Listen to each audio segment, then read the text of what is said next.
How do you do, ladies and gentlemen, and boys and girls, and teachers? I'm Julius Sumner Miller, and physics is my business. And we have been doing some exciting and dramatic inquiries into the nature of sound, its properties, how it's produced, and such. And our business today, vibrating rods and plates. Now we have already looked at a rod vibrating transversely, that is, in such a manner. Now we are going to behave a little differently with a rod. We are going to excite it longitudinally or compressionally.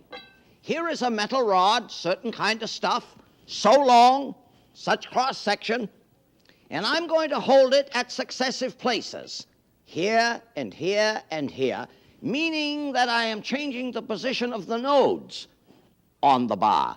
But rather than exciting the bar transversely, I'm going to excite it longitudinally. Now listen. And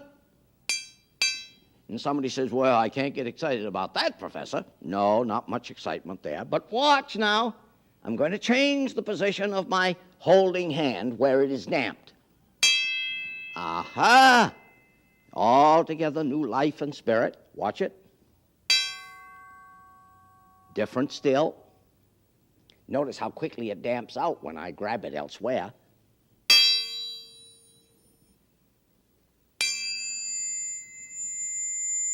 Oh, that's a high-pitched one. Listen now. Listen. Oh, man, that's up there. And look how long the acoustic life.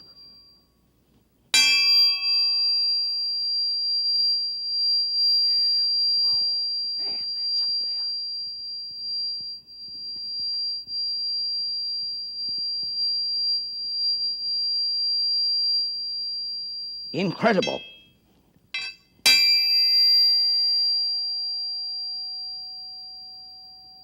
Bar is emitting several harmonics simultaneously. The wonderful behavior of a bar excited longitudinally. Let me take another one that has different cross-section, different length. Listen.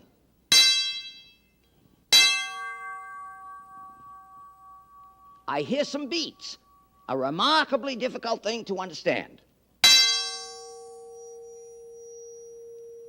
Notice, a high-pitched one amidst the others.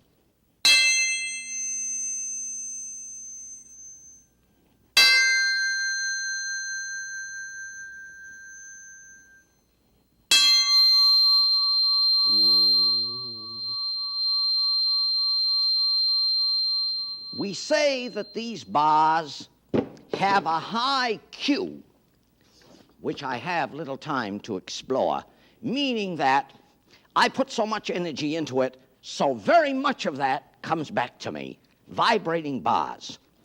Let me go now to something most dramatic. Vibrating plates. Oh, an enchantment I'm sure will delight you. And for this I get down here in a sort of prayerful mood. And what do I have? I have a metal plate, brass. It is so big, so thick, fixed to a shaft centrally and tight. Now I'm going to bow that plate with a bow. Remember, to have a sound, we need a vibrating system. The plate is vibrating. But how?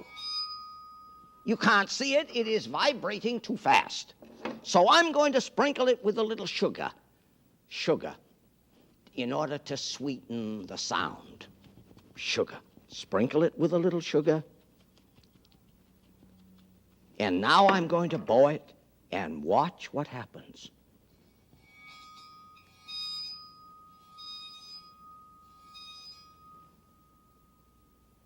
I say that's very pretty. I say that's very pretty. Now let me bow it in another place. Stay right there. Stay right there.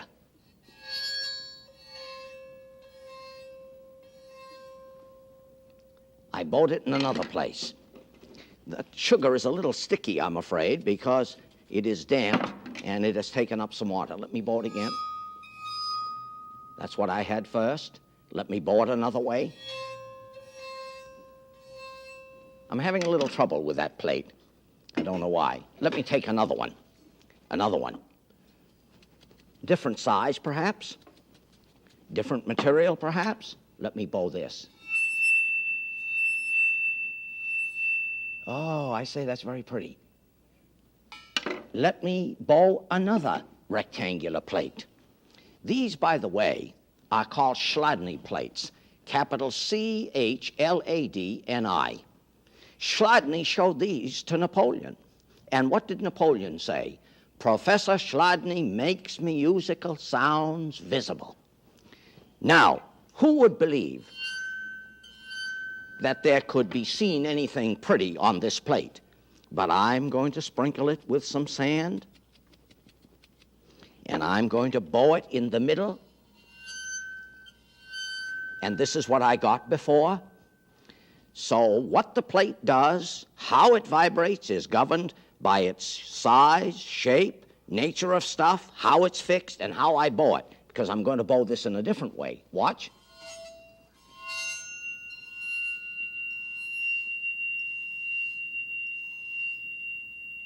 And I say that's very pretty. Now, what will a circular plate do? Aluminum, centrally fixed. Oh, let me bow it without anything on it.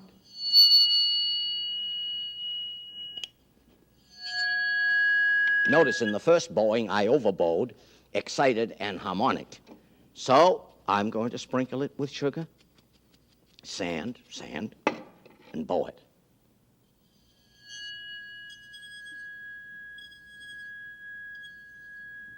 And I say that's very pretty. And you notice I have a six-starred figure. Here is a smaller plate, aluminum, fixed again centrally, the same thickness as the other, but because it's smaller, it should have a higher pitch, less inertia.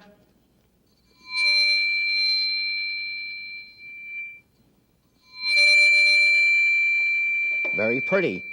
Now let me bow this one with some stuff on it. Oh, that's 6 again. Let me try to get 4. Oh, I'm getting 8. 3, 5, yes, I'm getting 8. Let me try to get 4. You notice what's happening. 4, 6, 8, 12, und so weiter, and so further.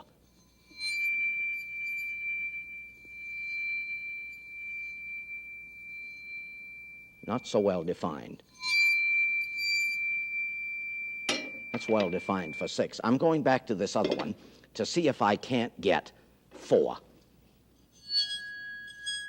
Yeah?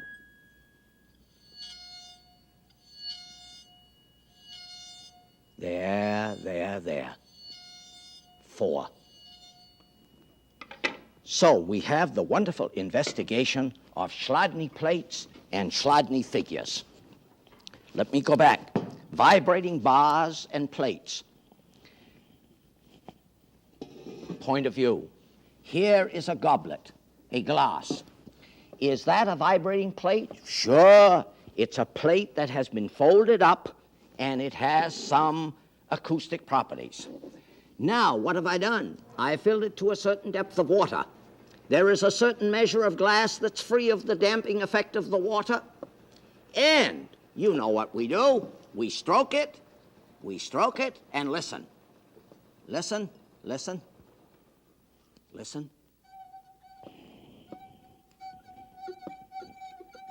The same kind of glass, differently loaded.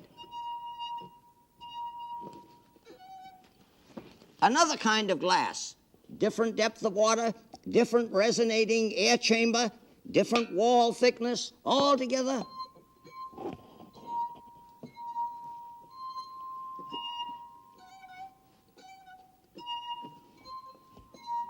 Now, different glasses still, sherbet glasses, I guess you call these, or some such.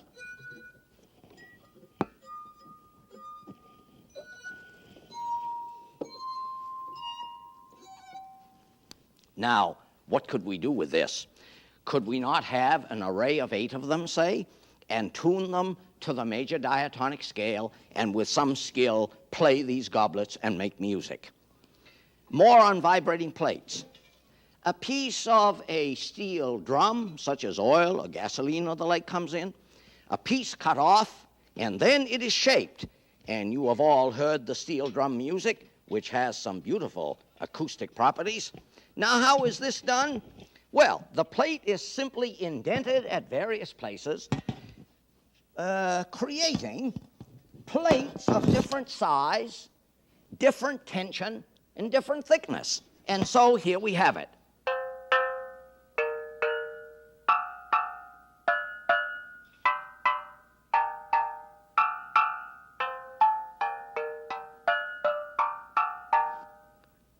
What I'm pointing out here is, without playing any music, you see my incompetence in that, is to suggest that all we need is some system put into oscillation, put into vibration, so that it delivers compressional pulses in the air, which are then brought upon the ear by propagation in the medium.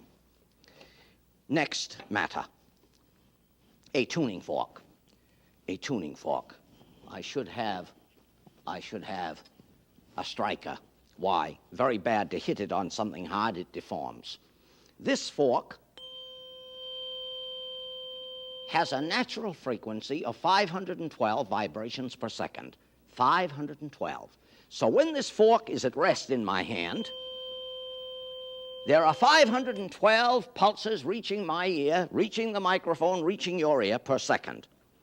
The fork is vibrating, the prongs are, but the whole system is at rest. Now what am I going to do? I'm going to excite the fork and swing it on the end of a string like this.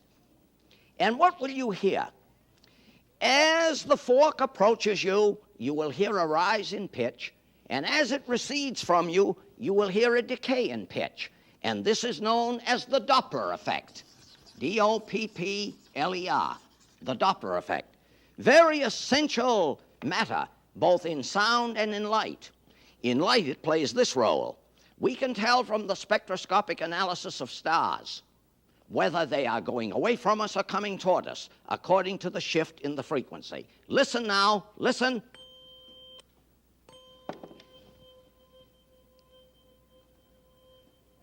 And this has much to do with your behavior on the highway, because when you hear a siren approaching, if it's from behind and you've decided that it's already police, you know how the pitch rises as the vehicle approaches you.